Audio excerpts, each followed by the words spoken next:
Do you know the benefits of riding with tubeless mountain bike tires? Well, there are a lot. And in this video, I'm going to show you tubeless mountain bike setup so that you can ride with confidence that you're not going to be spending your valuable time and money on the side of the trail fixing your flat tubes.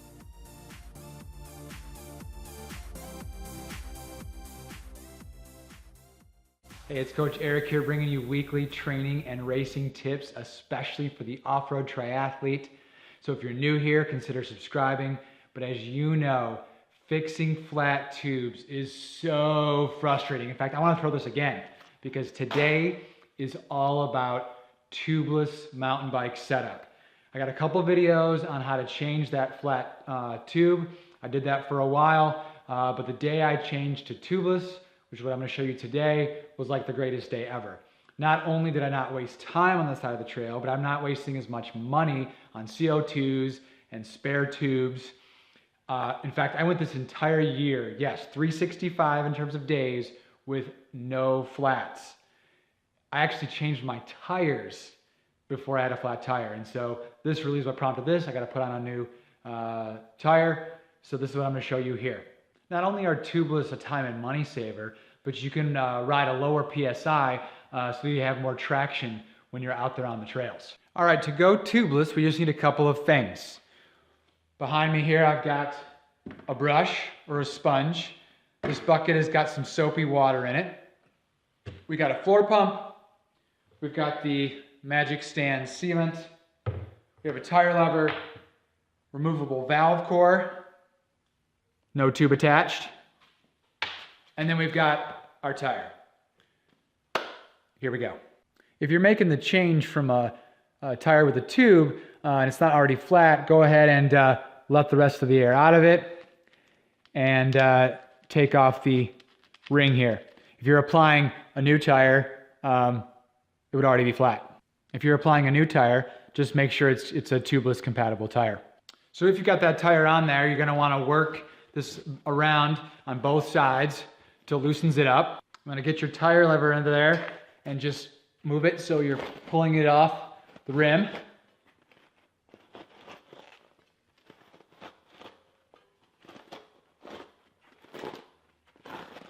If you've got a tube in there, at this point, get it out. If you don't have a tube in there because you're already riding tubeless, smart move, and that didn't apply to you. Now you're going to take your valve core and you're going to put it in the tire. Now, if you didn't have a tire on here already, you could put this on, but since this is already partially on, I'm just going to find the spot and put it in the hole so you can see it comes through. Get that silver ring back on.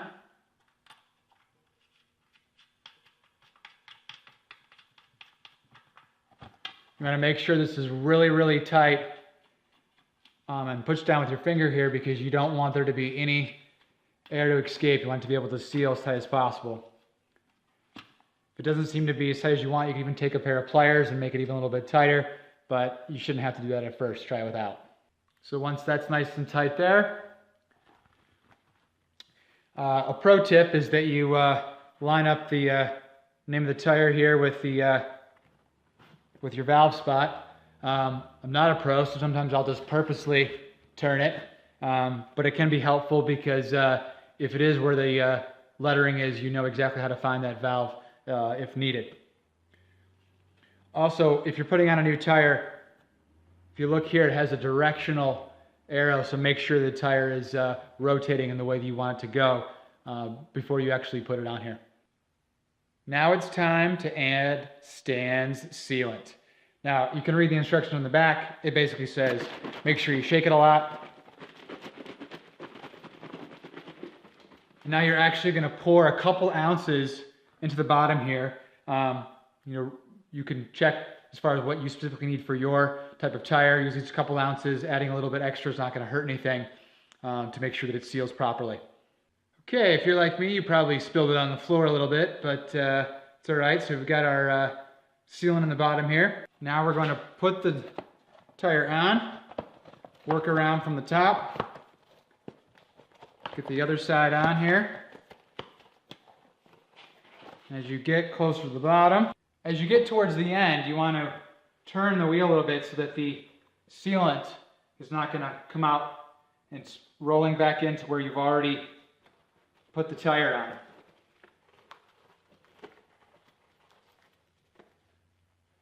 So essentially it's at the bottom now, and I've turned the wheel completely, so now I can just put on this last part on the top.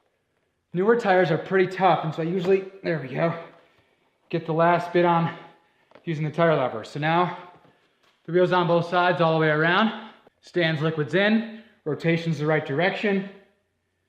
Let's get it pumped up.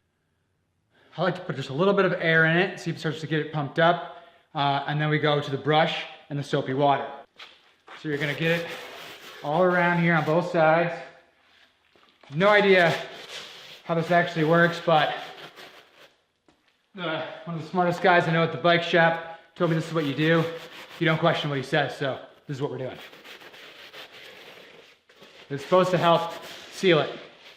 Once both sides are thoroughly coated, you're gonna start pumping it up. And then you start pumping it up. I like to bounce it where the valve is, get it going to about 40. You might even hear a pop, and that's when you know you've got it. There's a pop. Ha! Whew. If you had an air compressor, this would be way easier, but I don't have one, and that's not what this video is about. Once it's pumped up, you want to shake it back and forth and rotate it. You want to seal all the possible spots to make it nice and super sealed.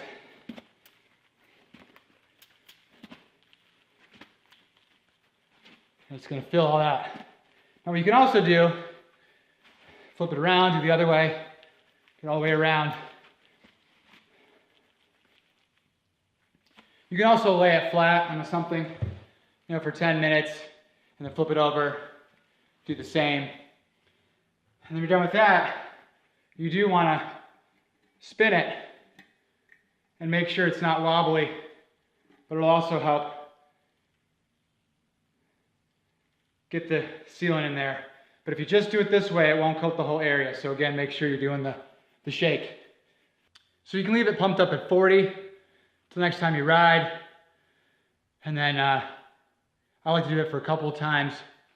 Just make sure it's good. Obviously, if you come out and it's flat the next morning, there's something that wasn't airtight, and we try it again. All right, I broke a little sweat there, but I hope that video was helpful for you. Ever since I've gone tubeless, I just did not regret it. I know you won't either. Give it a shot. Even if you have your bike shop set you up first, it's well worth it, especially when you can spend most of your time riding. And it's not that too terribly difficult to fix. It's just something new and takes a little bit of practice. You might have to do it a couple of times. Please consider sharing if you've gone to tubeless and how you feel about it, positive or negative, as well as anything that you've done to do a new tubeless tire. Is there any steps that you feel like I didn't do that would be helpful perhaps, or something that's just totally unnecessary that you can skip to make the process even faster and easier? Please share with the community below, put a comment, that'd be awesome. New video next week, and until then, I will see you on the trails. Now, even though I tossed that tube away and I honestly did not get a flat for a year, I would still carry one, because if you do have a major issue, you can still throw the tube in there, and that's your basic line of defense. I'll be honest, I actually don't carry them every time I go out, but I'm usually with other riders, so I'll use them and they'll help me out. But I always take one in a race. I'd rather finish the race, even though I've again never used one. I'd rather finish the race, but that's a decision up to you. I don't want to have to just walk my bike back. I want to be able to change it and be able to cross that finish line, and so I hope you do too. We're going tubeless.